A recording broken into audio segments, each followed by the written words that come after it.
Hello, welcome back to our channel again. Dining table తీసుకుందామని చూడడానికి వెళ్ళాము. ప్రజెంట్ ఈ షాప్లో కన్నా ముందు మేము ఒక 3 షాప్స్ చూసామన్నమాట.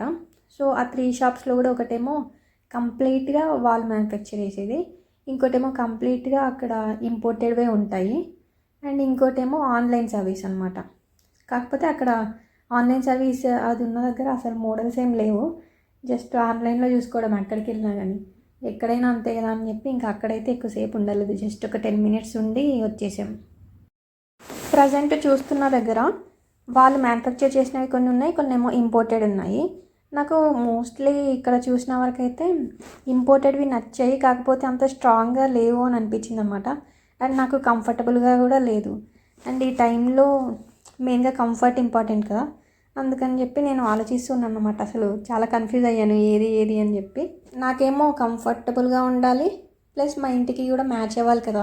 ఎలాగో క్రోకరీ యూనిట్ దగ్గర పెడతాము, సో ఆ క్రోకరీ యూనిట్కి మ్యాచ్ అయ్యేలాగా ఉండాలి అని చెప్పి ఆలోచిస్తున్నమాట, ఏ కలర్ తీసుకోవాలి అని చెప్పి.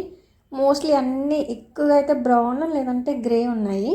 గ్రే ఓకే, కానీ బ్రౌన్ అయితే మరీ కంప్లీట్గా సపరేట్గా అనిపిస్తుంది. ఇంకా క్రోకరీ యూనిట్ దగ్గర చాలా డిఫరెంట్గా అనిపిస్తుంది ఆ కలర్, అందుకని చెప్పి నేను బ్రౌన్ మీద అసలు నాకు ఇమాజినేషన్లోకి అసలు రావట్లేదు. అది వామ్మో ఇంత చెత్తగా ఉంటుంది అక్కడ పెడితే అని చెప్పి అనిపిస్తూ ఉందన్నమాట. వుడ్వి ఉన్నాయి అండ్ మార్బుల్ ఉన్నాయి. ఈ మార్బుల్లో కూడా ఇంపోర్టెడ్ కూడా ఉన్నాయి, కాకపోతే నాకు ఇంపోర్టెడ్వి ఆల్రెడీ చెప్పాను కదా, అంత స్ట్రాంగ్గా అనిపించట్లేదు, కూర్చుంటే కూడా అంత కంఫర్టబుల్గా అనిపించలేదు.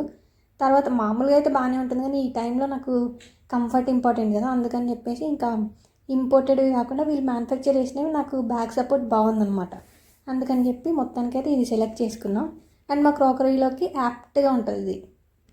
కిచెన్ క్రాకరీ అంతా మాది వైట్ అండ్ గ్రే షేడ్సే కాబట్టి ఇంకా ఇదైతే బాగుంటుంది అని అనిపించింది, మొత్తానికి ఇది తీసేసుకున్నాము. అండ్ పెట్టిన తర్వాత కూడా యాక్చువల్గా అక్కడ షాప్లో ఉన్నప్పుడు ఎలా మ్యాచ్ అవుతుందో, ఎలా ఉంటుందో, అండ్ హైట్ ఎంతవరకు వస్తుందో, అండ్ స్పేస్ ఎంత ఆక్యుపై చేస్తుందో అని కొంచెం అటు ఇటుగా ఉంది. కానీ వచ్చిన తర్వాత పెట్టి చూస్తే ఈ ప్లేస్లో బాగా సరిపోయింది కరెక్ట్గా. పెట్టగానే ఎంత ప్లేస్ వేస్ట్ అయిపోతుందో, అసలు ఎలా ఉంటుందో అని చెప్పి అలా అనిపించింది చాలాసేపు. అండ్ ఇంకా ఎలాగో తీసుకోవాలని ఫిక్స్ అయిపోయాను, కంపల్సరీ ఈ టైంలో కాబట్టి మొత్తానికైతే తీసేసుకున్నాను. నేను ఎంత టైం తీసుకున్నాను తెలుసా ఈ సెలెక్ట్ చేసుకోవడానికి? డైనింగ్ టేబుల్ చుట్టూ అంతా 2 సార్లు రౌండ్ వేసాను. సో మొత్తానికి అన్నీ స్కాన్ చేసేసుకుని మొత్తానికైతే 20 మినిట్స్లో సెలెక్ట్ చేసుకున్నాను.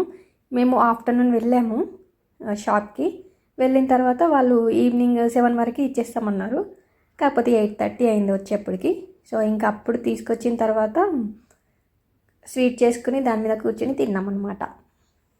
నేను సోఫాలో కూర్చుంటే నాకు ఎలా అవుతుంది అంటే మొత్తం ముందుకు వచ్చేస్తున్నాను సడన్గా. మంచిగా కూర్చుంటున్నాను స్ట్రైట్గా, అంటే స్ట్రైట్గా కూర్చుంటేనే వామిటింగ్ సెన్సేషన్ అది లేకుండా కొంచెం అండ్ ప్రెషర్ కూడా పడకుండా ఉంది అనమాట. అందుకని చెప్పి హ్యాపీగా స్ట్రైట్గా అలా కూర్చుంటున్నాను, కాళ్ళు పైకి పెట్టుకునేలాగా. ఒక 5 నిమిషాలు కాగానే ముందుకు జారిపోతున్నాను, అందుకని చెప్పేసి ఇంకా అందులో ఎక్కువసేపు కూర్చోలేను అని అనిపించింది. ఇప్పుడు ఇంకా కంపల్సరీ తీసుకోవాల్సిన టైమే అని అనిపించింది. అండ్ అలాగే సోఫాస్ తీసుకున్నప్పుడు అక్కడ కస్టమైజేషన్కి ఇచ్చాము, వాళ్ళు సరిగ్గా చేయలేదు అని చెప్పారు కదా. యాక్చువల్గా ఏంటంటే మేము చెప్పింది ఒక హైట్ విడ్త్ అవన్నీ ఒకటి చెప్పాము, వాళ్ళేమో చాలా డిఫరెంట్గా చేశారనమాట. అంటే చూస్తుంటే అసలు మనం అక్కడ ఆల్రెడీ ఉన్నవి కదా, ఆ ఉన్న వాటికి దీంతో కంపేర్ చేస్తే కూడా అసలు సరిపోవట్లేదు. మేము కావాలనే కస్టమైజ్ చేయించుకున్నాము, మళ్ళీ వాళ్ళు అలాగే చేశారు, ఇంకా లాభం ఏముంది. అందుకని ముందే చెప్పాము, ఇన్ కేస్ కస్టమైజ్ చేయించినలాగా రాకపోతే మాత్రం తీసుకోము అని చెప్పామన్నమాట. అప్పుడు కూడా వాళ్ళు ఓకే అన్నారు. అప్పుడు మేము ఇచ్చినది ఏంటంటే ఓవల్ షేప్లో ఉంటుంది, టేబుల్ మొత్తం ఓవల్ షేప్లో ఉంటుంది. అండ్ ఇవి కింద లెగ్స్ అవి కూడా కొంచెం డిఫరెంట్గా ఉంటాయి, అవి అయితే బాగా నచ్చింది. కాకపోతే ఇంకా వాళ్ళు సరిగ్గా కస్టమైజ్ చేయలేదు కాబట్టి అది తీసుకున్నా కానీ ఇంట్లోకి అస్సలు సూటబుల్ కాదు అని చెప్పి తీసుకోలేదు అప్పుడు. తేజ దీన్ని కాలీఫ్లవర్ అని ఎందుకంటారు తెలుసా? ఎందుకంటే పక్కనంతా గ్రీన్ కలర్ ఉంది కదా, ఆ గ్రీన్ కలర్ అంతా నువ్వు తీసేస్తున్నావు, ఓన్లీ ఫ్లవర్ మాత్రమే వాడుతున్నావు, కాలీఫ్లవర్ మాత్రమే వాడుతున్నావు అనమాట.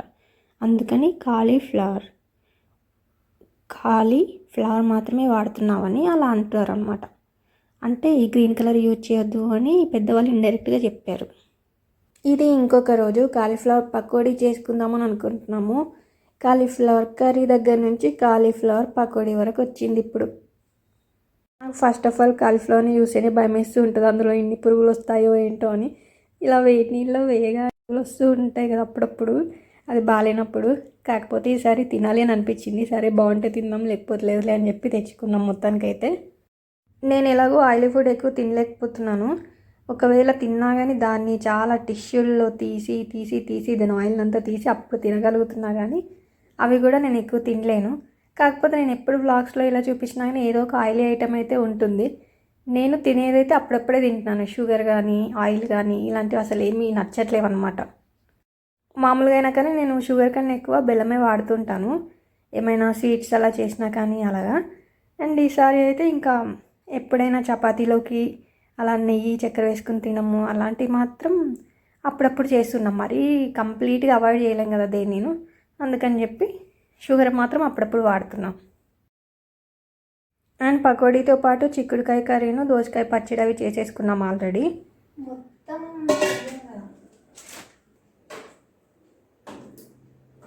పాలు వేడి చేసినాయి పక్కన, బెల్లం తీస్తావా? నైట్ డిన్నర్లోకి స్వీట్ పొటాటో చపాతీ చేసుకుందాం అనుకుంటున్నాము. స్వీట్ పొటాటో చాలా మంచిది, నార్మల్గా అయినా చాలా మంచిది, అండ్ అలాగే ఇలా ప్రెగ్నెన్సీ టైంలో అయితే ఇంకా చాలా మంచిది. స్వీట్ పొటాటో కర్రీ కూడా బాగుంటుంది, కర్రీ చేసుకున్నా బాగుంటుంది, లేదంటే ఇలా చపాతీలా చేసుకున్నా బాగుంటుంది స్వీట్ పొటాటోతో.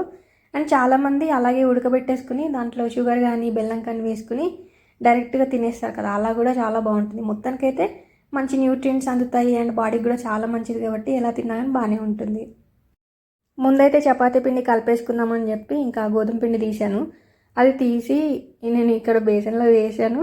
ఆ తర్వాత నాకు డౌట్ వస్తుంది, అందులో ఏమైనా పురుగులు ఉన్నట్టున్నాయి అని చెప్పేసి డౌట్ వస్తుంది అనమాట. యాక్చువల్గా ఏంటంటే పురుగులు కాదు, వామునో జీలకర్ర ఏదో పడింది, దాన్ని చూసి నేను పురుగులు అనుకున్నాను కాసేపు. అంటే చూడ్డానికి కూడా అలాగే అనిపించింది నాకు, ఏంటంటే పిండిలో కదులుతున్నట్టుగా అనిపించింది అనమాట, అందుకని పురుగులేమో అనుకున్నాను. ఫస్ట్ జీలకర్ర అయ్యి ఉంటుంది, వాము అయ్యి ఉంటుంది అని చెప్పి అనుకున్నాను, అవి కొన్ని ఇవి కొన్ని పడి ఉన్నాయి అందులో. కాకపోతే తర్వాత అవి మూవ్ అవుతున్నట్టు అనిపించింది నాకు ఎందుకు, అందుకని మళ్ళీ పిలిచి చూపిస్తే కాదులే బాగానే ఉంది అని చెప్పేసి అన్నాడు. ఆ తర్వాత నేను కొంచెం సీవ్ చేసుకుని అప్పుడు స్టార్ట్ చేశాను. ముందే స్వీట్ పొటాటో బాయిల్ చేసేసి పెట్టుకున్నాము, మెత్తగా అయిపోతుంది కదా, దాన్ని జస్ట్ చేతులతో ఇలా ఇలా అన్నా కానీ అయిపోతుంది. మనం మామూలుగా పొటాటోని బాగా బాయిల్ చేసిన తర్వాత ఎలా చేస్తామో అలా చేస్తే సరిపోతుంది. అండ్ అలాగే ఇంకా చపాతీ పిండి కలిపేసుకున్నా కదా, చేస్తూ ఉన్నా. మొత్తానికైతే ఏమీ ఉండదు దీంట్లో ప్రాసెస్, చపాతీ పిండి కలిపేసుకుని అలా అండ్ స్వీట్ పొటాటోలో బెల్లం కానీ షుగర్ వేసుకుని మనం మామూలుగా ఈ బొబ్బట్లు వేసుకుంటాం కదా అలాగే చేసేసుకోవడమే. కానీ స్వీట్ పొటాటో మాత్రం హెల్త్కి బాగా బెనిఫిషియల్, ఏంటంటే ఫైబర్ కంటెంట్ ఎక్కువగా ఉంటుంది కదా, అండ్ అందులోనూ ఈ టైంలో కాన్స్టిపేషన్ ఎక్కువగా ఉంటుంది ప్రెగ్నెన్సీ టైంలో, అందుకని చెప్పి డైజెషన్ ఇంప్రూవ్ చేయడానికి బాగా యూజ్ అవుతుంది, ఫైబర్ కంటెంట్ ఉంటుంది కాబట్టి. ఫస్ట్ 2 చేసాము, తర్వాత మా తేజ చేస్తానని వచ్చాడు, నేను చేసింది బాగాలేదు అంటున్నాడు. ఇక్కడేమో సగం ఆల్రెడీ తినేసి ఉన్నాడు, కాకపోతే ఈమె చేస్తే ఇలా సగం చేసింది, నేనైతే బాగా చేశాను అని చెప్పి చూపించుకుంటున్నాడు. ఇలా ఏదో రకంగా స్వీట్ పొటాటోని మన డైట్లో ఇంక్లూడ్ చేసుకోవడం అయితే చాలా ఇంపార్టెంట్, ఈ టైంలో అయితే ఇంకా ఇంపార్టెంట్. ఎందుకంటే బ్లడ్ షుగర్ లెవెల్స్ని కూడా తగ్గిస్తుంది అనమాట, చాలా మంచిది. డయాబెటీస్ వచ్చినా కానీ, ఈ జెస్టేషనల్ డయాబెటీస్ ఉన్నా కానీ ఈ టైంలో అది తగ్గుతుందన్నమాట. అందుకని చెప్పేసి చాలా బెనిఫిషియల్ అనిపించి నాకు ఇది ఇంక్లూడ్ చేయాలి అని అనిపించింది అనమాట. అండ్ ఈ టైంలో మెయిన్గా ఇండైజెషన్తో చాలా బాధపడుతూ ఉంటాము, సో దానికైతే ఇంకా మంచి ఫుడ్ ఇది, ఫైబర్ కంటెంట్ ఉంటుంది కాబట్టి. మొత్తానికైతే ఇలా అయిపోయింది. నేను 2 days 3 days ఆ వ్లాగ్స్ అన్నీ, ఆ వీడియోస్ అన్నీ ఒక వ్లాగ్ లాగా చేశాను. మీకు ఎలా అనిపించింది చెప్పండి.